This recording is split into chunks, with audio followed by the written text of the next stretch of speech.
ദുബായിലേക്ക് യാത്ര ചെയ്യുന്നവർക്ക് പുതിയ ആരോഗ്യ സുരക്ഷാ നിയമം പ്രഖ്യാപിച്ചു. പകർച്ചവ്യാധികളുള്ളവരോ സംശയിക്കുന്നവരോ യാത്ര ചെയ്യാൻ പാടില്ല.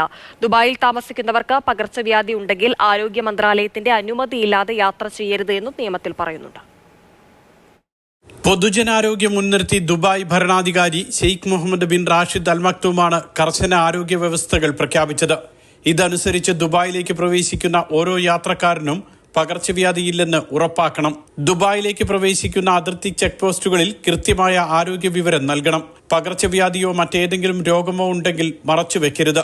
പകർച്ചവ്യാധി സ്ഥിരീകരിച്ചാൽ അതിവേഗം ബന്ധപ്പെട്ട അധികാരികളെ വിവരം അറിയിക്കണം. മറ്റുള്ളവരുമായി നേരിട്ട് ബന്ധം പുലർത്താതിരിക്കുക, മാസ്ക് ധരിക്കുക, പൊതുസ്ഥലത്ത് യാത്ര ചെയ്യാതിരിക്കുക തുടങ്ങിയ മാർഗനിർദ്ദേശങ്ങളും നിയമത്തിലുണ്ട്. രോഗബാധിതൻ ഏതെങ്കിലും അടിയന്തര സാഹചര്യത്തിൽ യാത്ര ചെയ്യേണ്ടി വന്നാൽ ഹെൽത്ത് അതോറിറ്റിയിൽ നിന്നും അനുമതി വാങ്ങുകയും മറ്റ് മുൻകരുതലുകൾ സ്വീകരിക്കുകയും വേണം.